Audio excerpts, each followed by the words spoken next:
Everybody, I appreciate you being here at this late hour. It's great to see you. This is my crowd. These are my people. I flew in here from Jeddah, Saudi Arabia, to come to this conference. And before that, I was in I had quite a travel schedule over the last couple weeks. I've been in Colombia. I spoke in New Hampshire at the Liberty Forum. Then I was in London and Frankfurt and Riyadh, Saudi Arabia, then Dubai and Abu Dhabi, back to Riyadh, back to Jeddah, and then from Jeddah to here. And when I was in Dubai, I walked outside my hotel and I looked around, and I'm always amazed. I've been going to Dubai for a long time. I've been going there when there was one big building on the street. Now it's one of the greatest cities in the world. It's got the largest port and islands the size of Manhattan, shaped like palm trees, the tallest building in the world, all of this incredible innovation. And it always makes me think of when the US was a fast-growing economy and how exciting it must have been 75 years ago in New York City. That's the excitement that you get in Dubai. And I walked outside and I walked by one of the money transfer agents, and I saw a huge line, hundreds of people. Dubai is the capital of expat workers, all the way from very, very, very highly paid financial and legal and consulting professionals to day laborers from some of the poorest countries in the world who go there to make a better life for themselves. So it's a remittance capital of the world, and there's this huge line. And I was thinking, how different is this world going to be in a few years? Will these people be waiting in line with doing Western Union and MoneyGram transfers? I think a good chunk of that is going to be taken over by Bitcoin. And then I got in a car. There was many exciting things I've seen in Dubai, with this tall building and the indoor ski resort and all of this neat stuff. If you haven't been, I definitely recommend it. We're doing a conference there, probably December of this year. So if you haven't been, or if you have been, come back. It's a cool place. And there's one thing I really wanted to see, probably the thing I've looked forward to more than anything. So I got in my car with some friends, and I went to Pizza Guys. And I saw Rami, the owner. And that was important to me because Rami is the first person ever to accept Bitcoin in the United Arab Emirates. So it was important for me to see him, and I brought the Dubai Bitcoin meetup and bought them all pizza. I became the 8th person in the UAE to ever buy pizza, or buy anything, probably, at least from a public merchant. And we captured that on video because I think that kind of thing will be historic someday. And it's interesting because pizza has a long history in our space. I think the first purchase ever was made with pizza with 10,000 coins or something like that. So I'll tell you a little bit more about Rami when I close, but I'm going to talk a little bit about Wall Street. The topic is Wall Street and emerging economies and how that affects the future of Bitcoin, how the two work together. And I'm also going to talk a little bit about regulation, because I think regulation is important, and it's something that I have opinions about as somebody who's been a regulated financial professional for 22 years.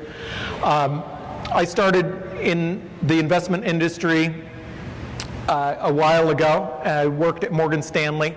I focused on emerging markets like China and India at the time. And then I started my own firm, which in 1994 became the first investment firm to use the World Wide Web and the first full-service investment firm to use the internet. So that was interesting. And I see a lot of parallels with Bitcoin. I've seen this happen before. I've seen this kind of excitement, and I've seen this kind of growth and this kind of fast growth. And I'm so lucky that I kind of get another chance to do something in a really amazing and transformative, significant, disruptive, fast-growing space, just like the internet. Some have said 94. I would say this is more like internet in 1992. This is really early stage. Bitcoin is in its very earliest stages, and it's very exciting. So the perspective that I have coming from kind of Wall Street in the broad sense of being in the financial services business is something that is worth looking at, because I think there is a lot of interesting things that will happen as this technology becomes more mainstream and is more adopted. And one thing is the money. We are true believers, and I'm as passionate about Bitcoin as you are, most likely. We're all very passionate about this space, but sometimes what we forget is perspective. And to put it in perspective, you have to look at comparison in terms of asset size compared to other things in the global financial markets. And in those terms, Bitcoin is still very, very small. At a market cap of $7–8 billion, it is tiny. In the dot-com boom, there was single companies that failed that had larger market caps. Inktomi was $25 billion, and that was in 1990s dollars. So Pets.com, I think, was equivalent to a good chunk of Bitcoin. So Bitcoin is still very tiny, and we have a lot of people who talk about Bitcoin's going to destroy the banks, it's going to destroy Goldman Sachs. Jamie Dimon is terrified of Bitcoin. And I agree with what Andreas just said an hour ago, which is they think of us as a lemonade stand. It is not something they view as a threat, and mainly it's because of the size. So Jamie Dimon, for example, runs a firm that ultimately has control over $1 trillion. So he has a guy who reports to a guy, reports to a guy, reports to a guy, who runs a little tiny division called Internal Alternative Investments, and that may have 100 funds, each of which is larger than every Bitcoin on planet Earth. So we have a ways to go. I absolutely believe it will be disruptive, but just like the internet didn't instantly put out of business all of the newspapers, it will be a process, and we need to walk before we run. So I absolutely believe it's big technology, but we've got to keep in perspective.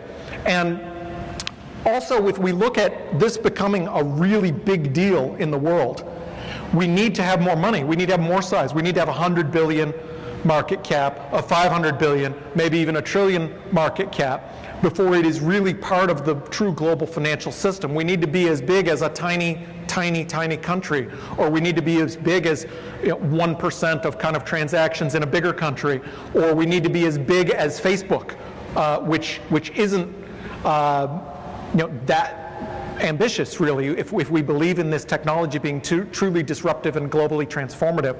But to get there, it's not going to happen with ATM machines, and it's not going to happen with us because we are mostly all probably maxed out. We've bought all the Bitcoin we're going to buy.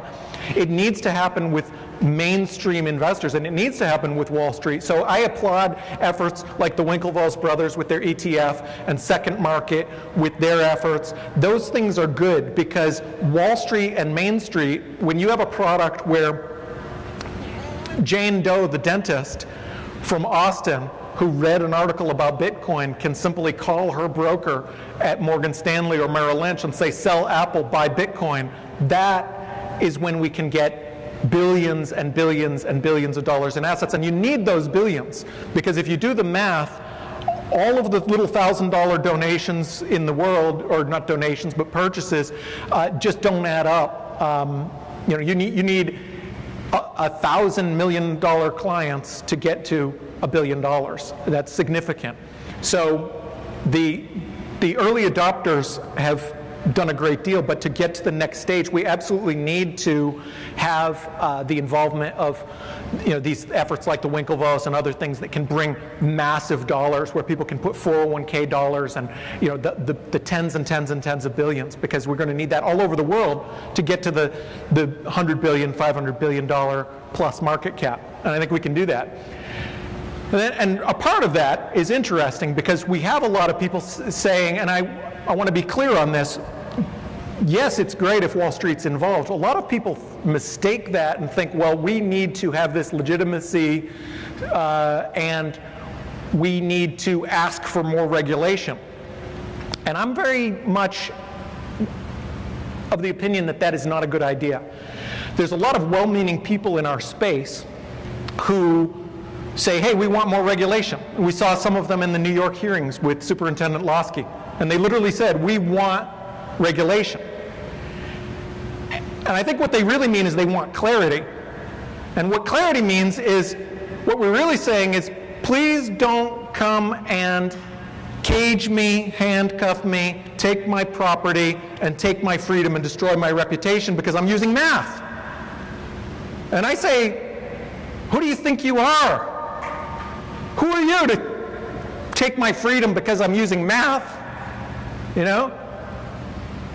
The regulators have absolutely no moral authority to arrest us and cage us because we're transmitting math to people. If I stand up on this stage, I can speak Shakespeare or tell jokes or sing a song, you wouldn't want that. Or I can say capital H, lowercase g, blah, blah, blah, and read out a code. No one has the right to handcuff me and cage me and seize my property for that. They have absolutely no moral authority. And people in our industry who are well-meaning say, well, we want them to do this because we're afraid that if we don't ask for the regulation, that they're going to come down on us harder. Wrong. That is not a legitimate moral authority to ask for regulation. The legitimate role of government is to protect people who are victims of crimes, period. Protecting life, liberty, and property. Not saying, because we're afraid that they're going to hurt us, harm us, cage us, take our freedom and property reputation, that we're going to ask them to do it. That's like saying, I'm afraid that somebody may steal my wallet, so I hope I get mugged on the way out of the building. It doesn't make sense. And the reason I have these opinions is because, unlike some of our well-meaning colleagues in this space, I've actually lived under these regulations. I know what it is like to be a registered financial professional. I've lived it for 22 years. And it is some of the most anti-business, anti-competitive, ridiculous procedure that is burdensome, that enriches people's power and systems, and does very, very, very little to prevent fraud, and does a great deal to burden the honest people. So we have these regulations like Sarbanes-Oxley, and we have a problem with enforcement and lazy regulators who are too lazy to enforce the laws use regulation as an excuse. They were too lazy to chase Bernie Madoff, who, by the way, if you look at most bios of Bernie Madoff and you look at the media, they refer to Bernie Madoff as a fraudster. When he was. I refer to Bernie Madoff as chairman of the regulatory body, who was also a fraudster. People forget this. Bernie Madoff was chairman of the NASD when the NASD was the main authority over all stockbrokers at all brokerage firms in America. Bernie Madoff was the chairman. They don't like us to remind them of that fact. And he is living proof that regulations do very little to stop the worst actors in our space. Because people like Bernie Madoff, if you say, follow these AML compliance procedures and add 10 pages to your prospectus, it doesn't matter because they're creating a fake prospectus. So the burden is on the honest people, all of these wonderful people here trying to start businesses who have to expend thousands and thousands of dollars to deal with regulations. So the honest people are the ones who are going to have to follow this kind of stuff. So they forget that no matter how well-meaning a law or a rule or a policy, no matter how well-meaning it is, at the end of the day it is enforced by violence. And I don't feel that I have the moral authority to do violence against somebody else unless they've done violence against us. I've never seen a Bitcoin stab anyone, and therefore, I don't think that we have the moral authority to do some of these regulations that people are talking about. And we've become so conditioned in this country that we ask for permission that it's kind of a given. People say, I'm going to create a new business. The first thing I'm going to do is go to regulators and lawyers and ask if I'm allowed to transmit math. I've met CEOs who describe their job as, my primary role is to keep out of trouble with the regulators. I beg to differ. Your primary role as a CEO is to solve a problem that consumers want. So we've done this entire shift that is really, really out of line and out of whack. And what is the excuse for it? Charlie Shrem? That's it? That's what you've got?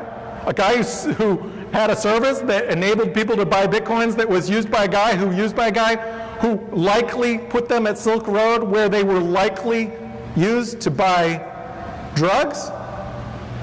That's it? How many jobs is that worth? I'd like to ask Superintendent Losky, is that worth 1 million jobs? The best and brightest in our country, the people who backed companies like Facebook, think that this is the next big thing.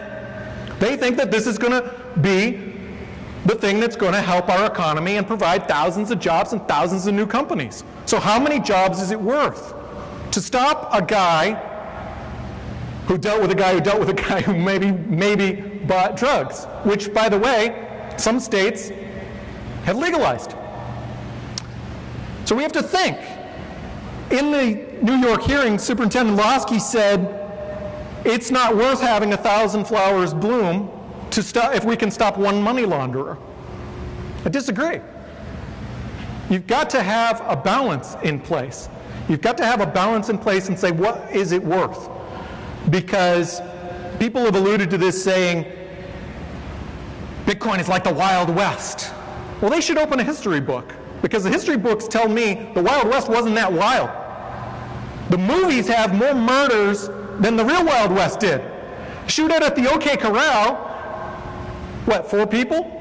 That was news for 100 years. It was such big news. The Wild West wasn't that wild. But what we did have in the Wild West is great growth. And that's part of the fundamental piece of who we are in America. And we have to say, yeah, there's a price to pay. Does Bitcoin make life easier for criminals? Does Bitcoin make life easy for criminals? I'm going to make it easy for the regulators. Yes, it does. Absolutely it does. You know why? Because it makes life easier for everyone. That's what new technologies do. That's what mobile phones do. That's what shoes do. That's what cars do. Cars make life easier for criminals. Should we ban cars? Should we ban phones? Should we ban shoes? No. We need to have a balance. And I would have thought that me being a kind of conservative member of the financial community, I would have thought I would have been on the other end of the spectrum, saying, hey, we've got to be more mainstream. But sadly, there are very few voices in our community who are saying this kind of thing. So I mentioned Rami at the pizza house. And after I bought the pizzas, I said, why are you doing this? Why did you decide to become the first guy in the UAE to accept Bitcoin? And he's an American, Palestinian relatives. He's had interesting experiences in his life, and he answered with almost the exact words that Roger Ver, who, if you don't know him, you should definitely check out his videos and read his story. Roger Ver said in Miami. Rami said, Bruce, 30% of his business, I think this might work. 70% is because I think this technology can make the world a better place. And the more power that we as a people have, the less power the governments will have to bomb people and kill people. And that is a valid goal. Thank you.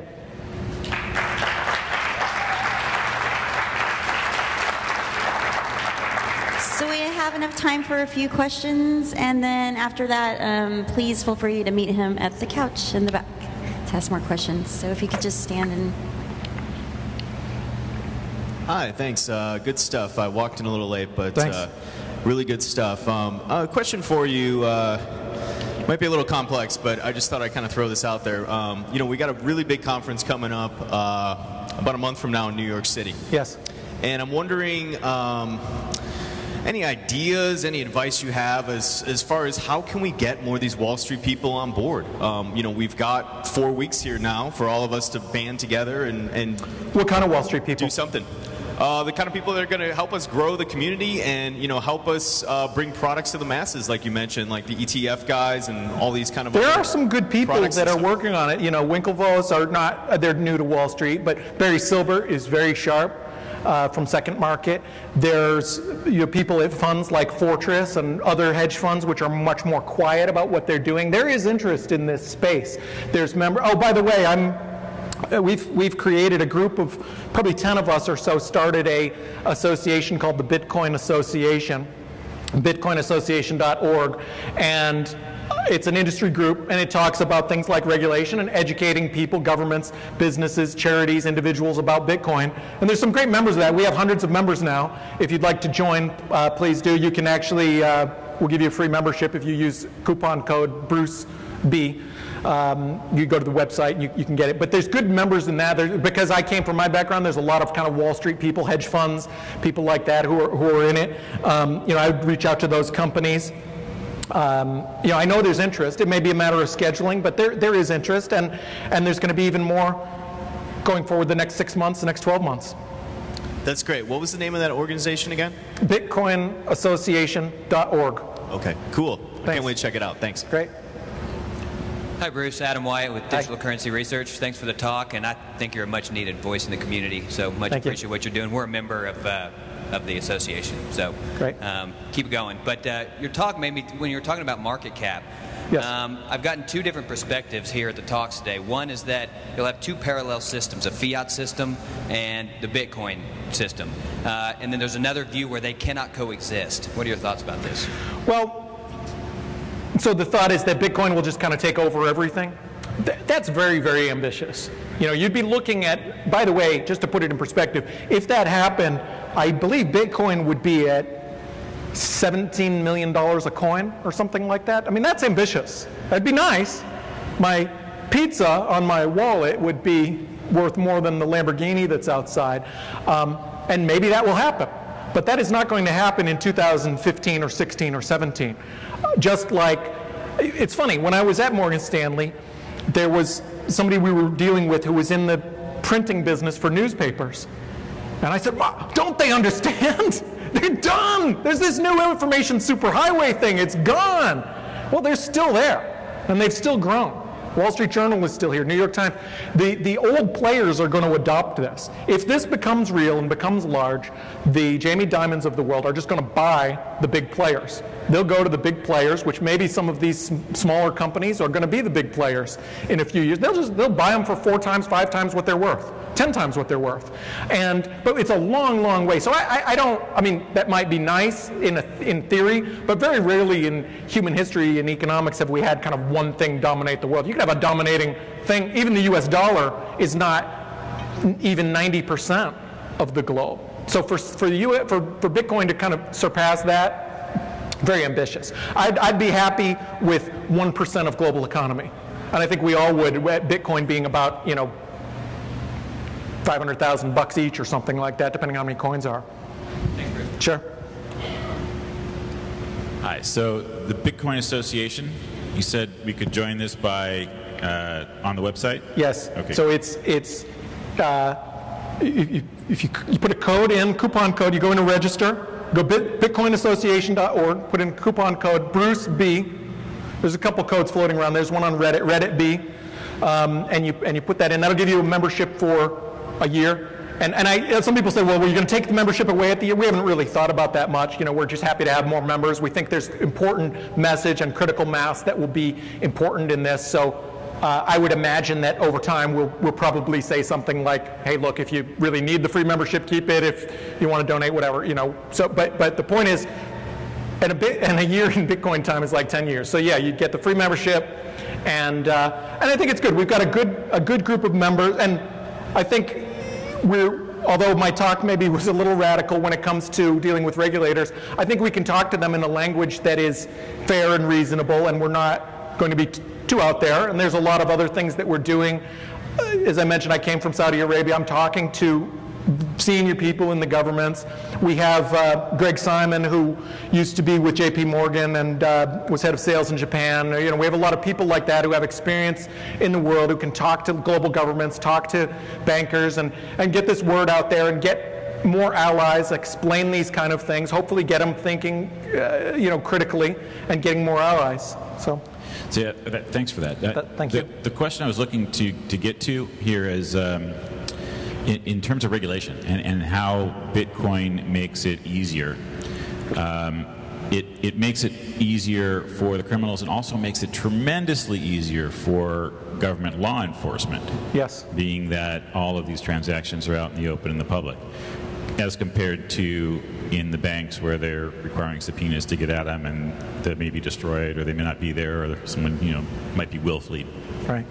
There's actually a legal decision. I don't know it by heart, but there is legal precedent that says that making the job of police is not sufficient reason for a law. Because, like I said, if that was the case, you would have a legitimate law that says no more cell phones.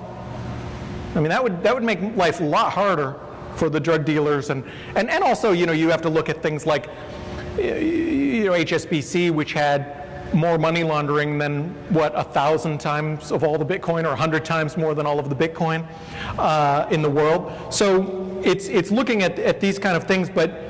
Well, the point being that aside from the influence of banking, government should like cryptocurrency more than the banking. Yeah, they're going to have to roll up their sleeves and do some good old-fashioned police work, and that's their job. And by the way, they're not doing a good job at it. There's fraud all over the place. Yeah, and that police work is easier on the blockchain because it's out there. They don't have to subpoena to get it. Whereas for a bank, they would. The thing is, what I'm looking to get to is how, dealing with regulation, if it's just the government that's regulating, we have, I think, an easier time of defending against new regulation because they ought to encourage it. Whereas if it's the industry regulation, setting up barriers to entry into the marketplace, I think we have a lot harder time and looking to draw the line between those and how to carve out, the ones that are going to be easier to defend against versus the ones that are going to be harder. Exactly. Thank you. Hi. I had a question related to regulation, and that's how do you see Bitcoin and the tax system interacting? It's pretty clear. Actually, the association is new and growing, but one of the first things we posted on there is I think 9 or 12 page paper on taxation written by a very capable tax attorney professional who really knows his stuff and really has thought about this, and there's all kinds of guidance on that. And then the good news is it's pretty straightforward because there are all kinds of precedents in tax law for dealing with weird stuff. There are people who have millions of dollars worth of clay or wheat or tires or whatever, and they trade it and all kinds of complex deals. So the good news is it is pretty straightforward. It's pretty clear, unlike starting businesses where there's a lot of gray area where you don't know how much trouble you're going to get into. But if you look at a guide like this, work with your tax professional, I think it's pretty straightforward. They're looking for consistency, and if you treat it like you would silver or other things that there's a lot of precedent for, there's all kinds of rules about your cost basis and stuff like that. So that's a good news thing from a regulatory standpoint. I don't see a lot of need or movement to try and make all kinds of new tax laws. It'd be nice if they said, hey, let's do 5, because this is fast growing industry, we want to help American economy, let's have a 5-year forgiveness period where nobody has to pay any taxes on anything related to Bitcoin. That would be, they talk about government trying to create jobs. That's how you create jobs. Government can't create jobs because everything government has they took from us.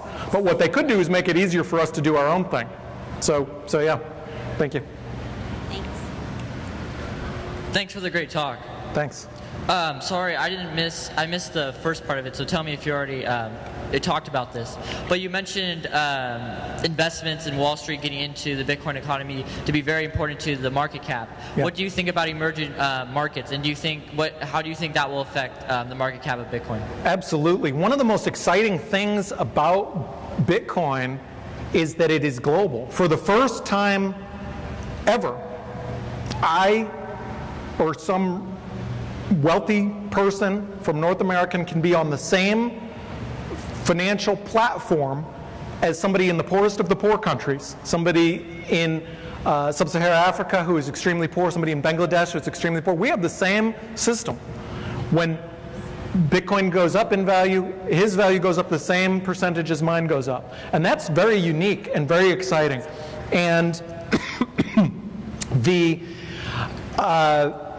potential is significant because some of the main objections to Bitcoin, things like worrying about regulation, things like worrying about volatility, those are non-issues in emerging markets.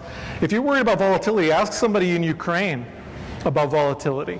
They've had volatility, and now they're limited to $100 withdrawals. Ask somebody in Cyprus about volatility. I'll tell you it's volatile. 40% drop in one day because government took it. That's volatile. And this is Cyprus. This is supposedly advanced place. So I think there's going to be a lot of growth in these areas. And the great thing is, unlike social media, which started here and had to kind of grow, this can grow everywhere at once, all at once. You don't need any central authority. These guys in India, they just did their own Bitcoin conference. They don't need permission from me or you or Gavin or anybody else. They just do it. And they can leave that conference and start their own business and hire somebody. And people, we're doing this conference in Dubai. Half of the people on our Facebook page, which is 3,500 people, 7,000 people, so 3,500 of them are from Pakistan. So there's a ton of interest from these other emerging markets, and it's very exciting because it can happen all at once. So you've got the very poor, and I'm very interested. I do a lot of with Atlantic Financial. We work as an economic advisor to a very, very large charity, and so I'm very interested in lifting the poor out of poverty. I think Bitcoin can be a great tool for that. It can be a great tool to reduce the power in some of these governments of the very poor. We think our government's bad. There's much worse out there, and Bitcoin can be a tool to balance that. And also in the kind of other the wealthier emerging markets like the Middle East, where I spend a lot of time, there's a lot of liquidity, a lot of capital. So I think that with all of this happening at once, that's going to be very exciting for the growth of Bitcoin. So I'm queuing off of something you said just a little while ago. The industrialization of the miners and the ASIC flood onto the market is going to eliminate the Bitcoin mining in the garages, the basements, and all that. So it's going to move to big infrastructure, data centers, just like what the banks and the Fortune 100 built out. When that happens, the cost of capital just to buy the cards, to be competitive to do transactions, and the cost of running those facilities could be in the $100 million a year per facility. It'll squish it all the little guys. Now the banks come up, they swallow this thing up, and they buy all this stuff. Okay, so now they're the big Bitcoin transaction processors because they're in the business of processing. What eliminates the Bitcoin model, because all the little miners can no longer get on the blockchain because all these petahashes in the big buildings, what eliminates this from just turning into another method of transaction processing at 2 or 3%? And what keeps it distributed so the poor people have access and don't pay the 10% on Western Union? And because I've been trying to think through this based on just some of the minor requirements now for megawatts of power, it's really starting to quickly gel in my head the way this thing could roll out. The thing is, all of these kind of risks, the nice thing about any free market, and especially Bitcoin, which is in some ways the freest of the free market, is that it's so easy for others. If somebody goes and tries to charge 3% on a transaction fee, there is somebody here in this room and here in this conference who's going to beat them. There's somebody else who's going to do it cheaper and cheaper and better. When I started as one of the first firms to use the internet online, we just copied the fee schedule from Morgan Stanley, where to buy 1,000 shares of stock, it might have been, I don't know, $280. And then some of these crazy discount firms like E-Trade and Schwab, who were running on BBSs, they came out and said, oh, we'll do it for $100. And somebody else said $75. And then Waterhouse came along with $49 and $39. And I kept trying to follow them down for the price. I'd try and be the cheapest. I'd try and beat them by $1. And once it got down to like 26 bucks and 16 bucks, then we're losing money on it. And I said, oh, forget it. I'll go back to the full service model and try and get really high-end clients, charge them a large fee because we're giving them a bunch of service. So I'm not worried about that. I don't think the banks will be on the ball enough to get into something like mining in a big way like that, especially the point where they try and change the transaction fees or something. There's a lot of hurdles involved in that.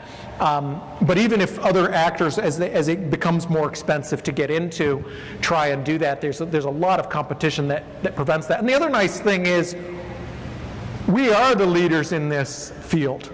And we, collectively, everybody at this conference, we're not going to let things like that happen, because if Bitcoin continues to go up and it gets to those levels where you need to get a $100 million investment to have a reasonable miner, guess what? Everybody in this room is going to be leaders in that space. The guys who were early, and many of them are here, who have lots of coins from early investments, they're going to be even wealthier. The Bitcoin decabillionaires are going to be Bitcoin decabillionaires. And so there is this nice infrastructure, and we are a community, and I hope we always stay a community, because there's a value in that. The people who are early, who stuck in this, there is a really amazing energy and an amazing feel here, and I think that some piece of that, no matter how institutionalized it becomes, when Goldman Sachs is buying huge chunks of companies, and there are some good things about that, actually. It's not, I'm not saying that in a horrible way, like Goldman will wreck everything. There could be good things about that. It's part of the market growing. But no matter what happens, there are people in this space who were early, who will have a lot of wealth and a lot of connections and a lot of business models that will be well served by doing the best thing and keeping it kind of true to its model. So. Thank you, Bruce, Fenton. Thank you, everybody. Give a round of applause, please. Thank you so much for your time. If you don't